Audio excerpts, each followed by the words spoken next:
Morning students. ज्ञान विहार की online class में आप सभी का स्वागत है।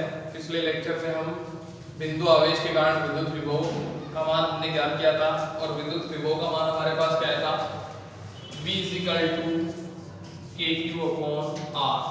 ठीक है, ये हमारे पास मान आया था, ये हमने फॉर्मूला निकाला था V = KQ/R।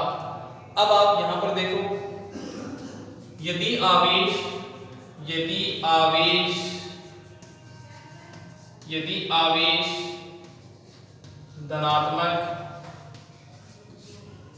आवेश धनात्मक हो तो विद्युत विभव का मान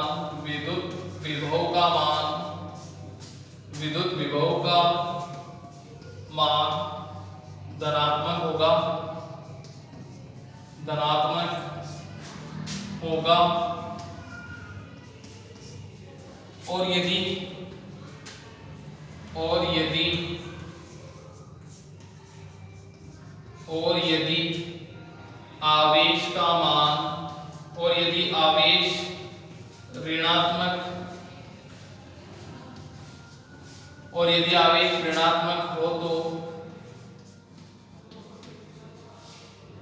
और यदि आवेश ऋणात्मक हो तो विद्युत विभव का मान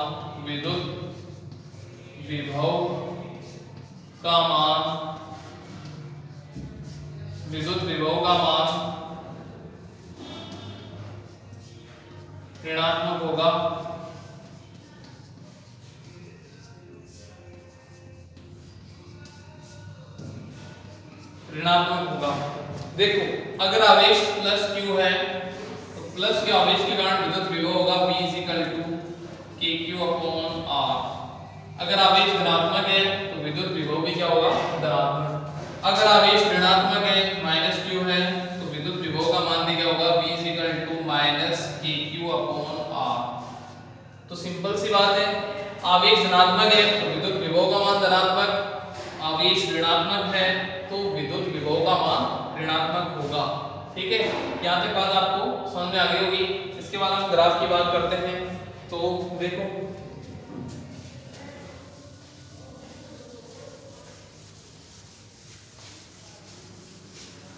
फॉर्मूला हमारे पास है V = KQ/R। तो V और R में क्या रिलेशन है, V समानुपाती 1/R। ठीक है, तो आपको पता होना चाहिए, अगर R बढ़ेगा तो V घटेगा, R घटेगा तो V बढ़ेगा। ये बात आपको पता होनी चाहिए। ठीक है, तो हम ग्राफ निकालेंगे। विद्युत विभव व दूरी के मध्य ग्राफ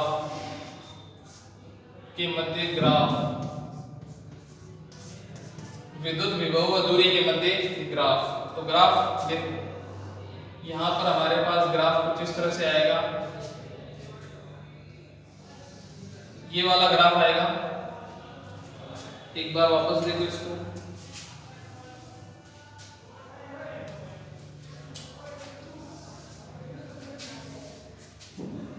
कुछ इस तरह का ग्राफ आपको लेना है। ठीक है, ये ले लेंगे हम R और ये ले लेंगे हम V। ऐसा ग्राफ हमारे पास विद्युत विभव का जो ग्राफ होगा वो इस तरह का ग्राफ आएगा। वो हमें लेना है V समानुपाती 1/R। इस तरह का हमारे पास ग्राफ आएगा। ठीक है, ये तो हो गया हमारे पास धनात्मक आवेश के कारण। अगर आवेश ऋणात्मक हो तो विद्युत विभव और दूरी में जो ग्राफ होगा वो कुछ इस तरह का होगा। देखो, ठीक है, तो ये हमारे पास जो विद्युत विभव है ये माइनस विद्युत विभव है, -V है नीचे की तरफ, और यहाँ पे ये दूरी है, और यहाँ पे जो ग्राफ होगा कुछ इस तरह का होगा, ये वाला ग्राफ। तो थोड़ा सा गैप रख सकते हैं हम, V समानुपाती 1/R। लेकिन यहाँ पर जो विभव है वो ऋणात्मक है। अगर आवेश धनात्मक है तो कुछ इस तरह का ग्राफ, और आवेश ऋणात्मक है कुछ इस तरह का ग्राफ हमारे पास आएगा। ठीक है, इसके बाद हमने विद्युत विभव V यहाँ लिख सकते हैं ब्रैकेट में विद्युत विभव V और दूरी R के मध्य ग्राफ। इसके बाद कुछ और ग्राफ के बारे में बात करते हैं। देखिए विद्युत विभव V व दूरी 1/r के मध्य ग्राफ। देखो ये V और R के मध्य ग्राफ है और अब हम जो निकाल रहे हैं V और 1/r के मध्य ग्राफ, तो इसको आपको थोड़ा सा ध्यान से देखना है। ठीक है, कैसे निकालेंगे? देखो V प्रोपोर्शनल टू 1/r होता है, तो V और R के मध्य जो ग्राफ होगा वो कुछ इस तरह का ग्राफ होगा। ये है हमारे पास V और ये हमारे पास है 1/r, तो स्ट्रेट लाइन आएगी V समानुपाती 1/r। अब आपको इसमें कंफ्यूज नहीं होना है। देखो कंफ्यूज बिल्कुल नहीं होना है। आपको लगेगा कि यार यहाँ भी यही है और इस तरह का ग्राफ आ रहा है, यहाँ पे भी यही है, तो इस तरह का ग्राफ ऐसा क्यों आ रहा है? इसमें सीधी लाइन और इसमें जो रेखा है वो धीरे धीरे कम हो रही है। तो यहाँ पे इसमें देखो ग्राफ हमने निकाला है V और R में और यहाँ पे हमने निकाला है V और 1/r में। समझने के लिए मैं आपको बता रहा हूँ। देखो V 1/r को मान लो जैसे x, ठीक है, तो V समानुपाती 1/r होता है, तो हम क्या लिख सकते हैं? V समानुपाती x। ठीक है, तो V और x में हम ग्राफ लें तो ये V है और ये x है, तो स्ट्रेट लाइन आ जाएगी V समानुपाती x। ऐसे ले सकते हैं V समानुपाती x और x की वैल्यू क्या है? 1/r। तो आ गया ग्राफ समझ में? तो x की वैल्यू क्या है? 1/r, तो V समानुपाती 1/r। तो यहाँ 1/r में ग्राफ ले रहे हैं तो स्ट्रेट लाइन आएगी और ओनली r में ग्राफ लेंगे तो धीरे धीरे दूरी बढ़ने के साथ साथ विभव का मान क्या हो जाएगा? कम हो जाएगा। तो ये तो अगर आवेश धनात्मक हो तब है, अगर आवेश ऋणात्मक हो तो उसके लिए जो ग्राफ आएगा 1/r, ये होगा हमारे पास 1/r, ये होगा हमारे पास 1/r और ये होगा -v। विभव का मान जो है, आवेश ऋणात्मक होने पर विभव का मान भी होता है ऋणात्मक, तो यहाँ पे भी सीधी लाइन आएगी V समानुपाती 1/r। तो अगर आवेश धनात्मक हो तो विभव और R, V और R में अगर ग्राफ खींचे तो कुछ इस तरह का ग्राफ आएगा। अगर आवेश ऋणात्मक हो तो कुछ इस तरह का ग्राफ आएगा। इसके बाद अगर हम V और 1/r में ग्राफ खींचे तो सीधी रेखा आएगी धनात्मक आवेश के लिए, और V और 1/r में ग्राफ खींचे तो जो सीधी रेखा आएगी ऋणात्मक ग्राफ, जो आवेश ऋणात्मक है उसके लिए इस तरह का ग्राफ आएगा। तो ये हमें पता होना चाहिए किसके लिए कौन सा ग्राफ आएगा। बाकी ज्यादा इंपॉर्टेंट तो यही है, तो इसी को आपको ध्यान में रखना है। मैंने वैसे सारे बता दिए, बाकी याद आपको यही रखना है। यहाँ तक बात क्लियर होगी। इसके बाद हम बात करते हैं आगे। इसके बाद देखो हमने विद्युत विभव का ग्राफ निकाल लिया, हमने विद्युत क्षेत्र की तीव्रता का ग्राफ भी निकाला था, तो कुछ ऐसे ही ग्राफ था, थोड़ा सा डिफरेंस था। वो डिफरेंस क्या है वो मैं आपको बता देता हूँ। देखिए हमारे पास V प्रोपोर्शनल टू 1/r, तो R बढ़ेगा तो V घटेगा, R घटेगा तो V बढ़ेगा।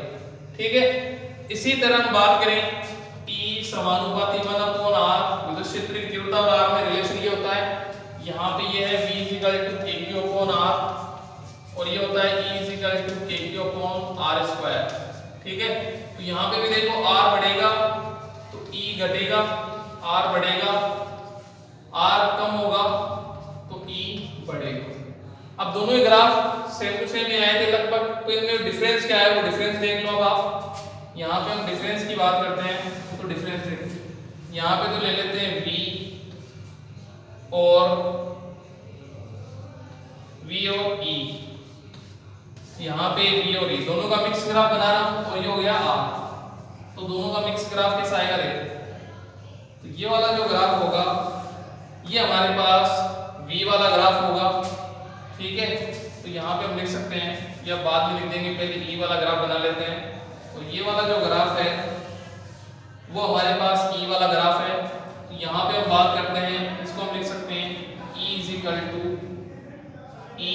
Proportional to 1 upon r square, ये ई वाला ग्राफ है, और ये जो है ये हमारे पास है v proportional to 1 upon r square.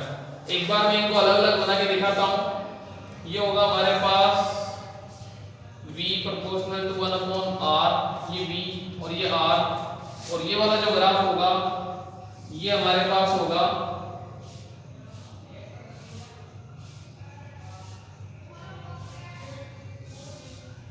ये वाला जो ग्राफ होगा हमारे पास e proportional to 1 upon r square. तो इनमें जो डिफरेंस है वो आप देख सकते हो। देखो v और r में गैप आपको नजर आ रहा है, और e और r में या तो टच हो जाएगी या थोड़ा सा गैप रहेगा। तो इससे आप पहचान सकते हो ज्यादा गैप है तो वो कौन सा है, v वाला, और थोड़ा सा गैप है या लगभग टच है तो जो r दूरी है, ये जो अक्ष है, इससे अगर ये e वाला ग्राफ या जो लाइन टच होगी वो e वाला ग्राफ होगा। ठीक है, अब हमें ये पता करना है कि टच क्यों हो रहा है, तो ये हमें ध्यान रखना है। देखो अगर मैं r को बढ़ाऊं तो v कम होता है, यहाँ पे भी r को बढ़ाऊं तो e कम होता है। तो r को मैं दुगना करूं, तो अगर r को मैं दुगना करूंगा तो विभव कितना हो जाएगा, आधा, v/2। r को दुगना करने पर विभव कितना हो जाएगा, आधा, v/2। यहाँ पे भी अगर मैं r को दुगना करूं तो यहाँ स्क्वायर होने की वजह से विद्युत क्षेत्र की तीव्रता हो जाएगी 4 गुना कम हो जाएगी, e/4। तो इसलिए विभव धीरे धीरे कम होगा और जो विद्युत क्षेत्र की तीव्रता है वो जल्दी जल्दी कम होगी। ठीक है, तो जल्दी जल्दी कम होने की वजह से ये धीरे धीरे क्या होगा, ये जो r वाले अक्ष है इसके बिल्कुल पास में या एकदम जो है इसके पास में या इससे लगभग टच हो जाएगा। ठीक है, तो विद्युत क्षेत्र की तीव्रता और जो है विद्युत विभव दोनों का जो मिक्स ग्राफ है उसको भी आप अच्छी तरह से आप समझ सकते हो। और जो इसके बाद है हमारे पास न्यूमेरिकल है वो हम नेक्स्ट वीडियो में पढ़ेंगे।